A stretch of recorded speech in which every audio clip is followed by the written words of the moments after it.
Sri Krishna Parabrahmane Namaha. Sri Sadguru Paramatmane Namaha.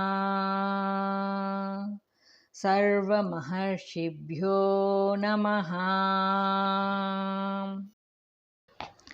The sages of self-realization are exempt from the law of yajna. 17th sloka.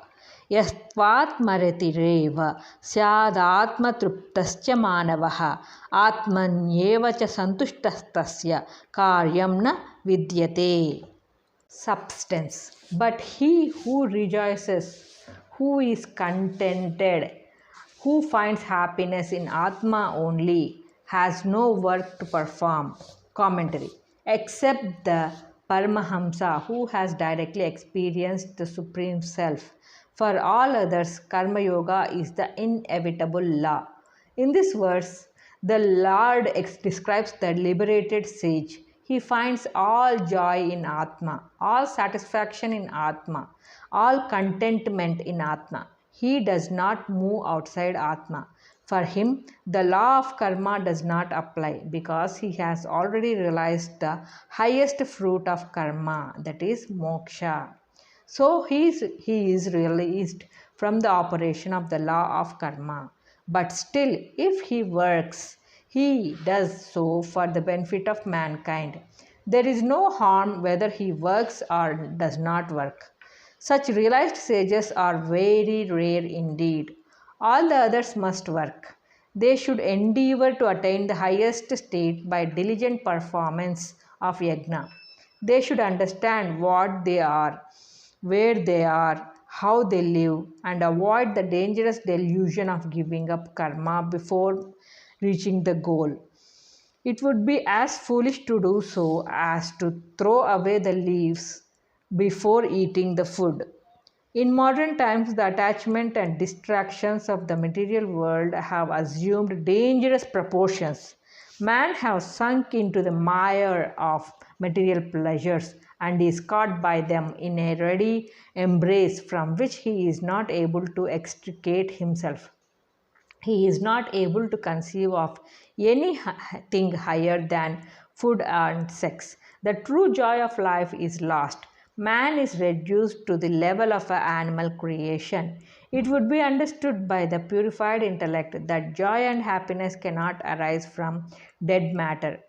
It is the greatest error to think so. True joy is actually flooding the heart of all people. What one imagines of as joy coming from external objects is only the reflected. Atmic happiness ever present in the heart.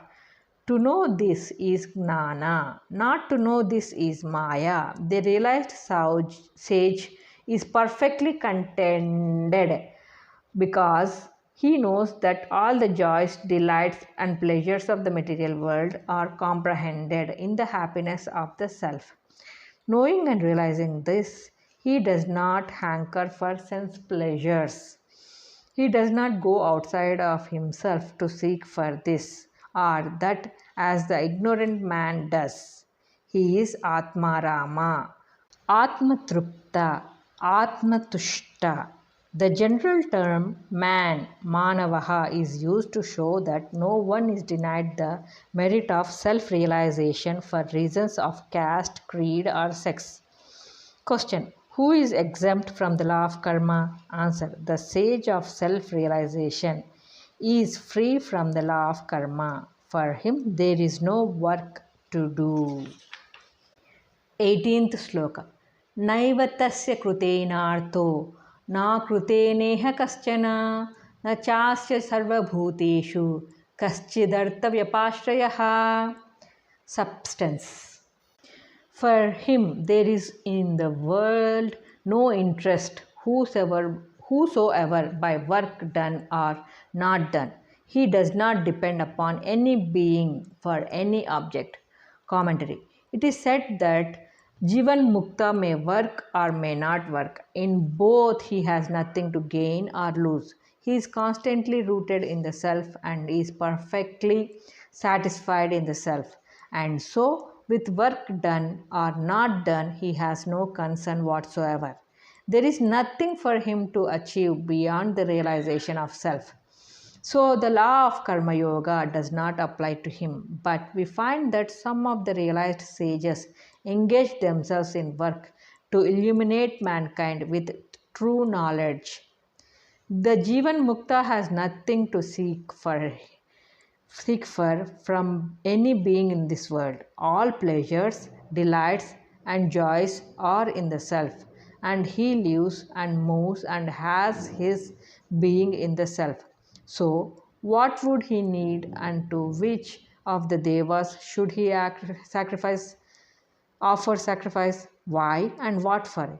He has arrived at the central station of all bliss and blessedness, the source from which all joy emanates, expressing itself through the mind, the senses, and the body.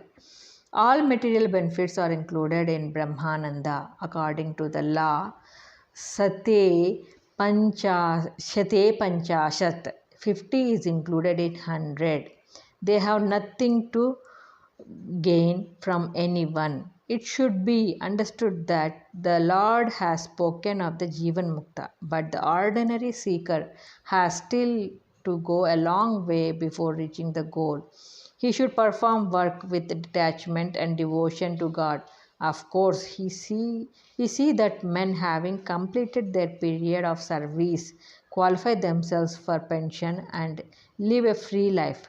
This does not apply to young men who are still students and workers. They should do their work and complete the term of work, and then only they qualify themselves to gain pension and be free from work. Otherwise, they lose their job and their livelihood. So, the seeker should work with devotion and detachment till, by the grace of God, he is emancipated from the cycle of birth and death. This is the law for all common men. The Lord commands Arjuna to work without attachment. 19th sloka. Tasmadasaktaha satatam karyam karma samachara asakto hi acharan karma parmapnoti purushaha. Substance. Therefore, that work which should be done, do it well always without attachment. He who performs all the prescribed duties in a detached spirit will attain the supreme. Commentary. Work should be done without attachment and as prescribed by the Shastras. Working in this way, action becomes a means of liberation. So, people should always perform Nishkama Karma. Detached work leads to the supreme, otherwise, it binds and becomes the course of samsara. This is the secret of Karma Yoga. It is here explained how Karma Yoga, along with other yogas, leads to emancipation. By Nishkama Karma, the mind is purified and then it ascends to the highest plane. Moksha is purity of mind. Purity is attained by detached action.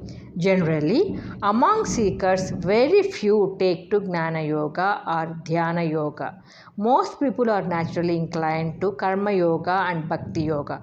So, the Lord lays special emphasis on Karma Yoga as it is the natural path of evolution for majority of mankind.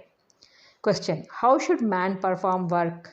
Answer. Man should act without attachment and according to the Shastras. Question. What is the result of such action? Answer. Moksha, the highest state of liberation, is attained. Janaka and others are mentioned as Karma Yogis who attained the supreme. 20th sloka. कर्मणैव हि संसिद्धिमास्थिता जनकादयः लोकसंग्रहमेवापि संपश्यन् कर्तुमर्हसि. Substance. King Janaka and others attained perfection by action, even having in view the need to show the right path to the masses. You should work. Commentary. The principle that man attains liberation by Nishkama Karma is illustrated by the example of King Janaka and others like Ashwapati, Ikshwaku, Ambarisha, Bhagirath. They were all emperors who followed the doctrine of Nishkama Karma and attained the highest spiritual goal. It is an ancient way of life, and men of the greatest responsibilities in the world understood the secret of the work and practiced it in their daily life. Arjuna, a prince of the royal family, the of Bharata, could do it. It is an answer to the doubt whether man could attain moksha while engaged in the practical duties of the world and whether work could lead to liberation. Nishkama karma purifies the mind and knowledge dawns at once. It is said in the Yoga Vasishta that Janaka performed many acts of righteousness without attachment, purified his mind thereby, and by inquiry into the self realized the Supreme Being. The Lord further emphasizes the need for good work even from a worldly point of view. Man should work at least to serve mankind, to show them the right path, and to set an example to them. Service to humanity has indeed a very high place in religion and philosophy. Even to help a single individual is indeed a great work. To liberate oneself and then to lead others to spiritual illumination is undoubtedly the highest act of service to mankind. Wealth and lands, power and position could be won and lost, but emancipation and God realization is a blessing to humanity. So the Lord advises Arjuna to work not only for self purification but to show the path of work to mankind and to help the masses by his personal example.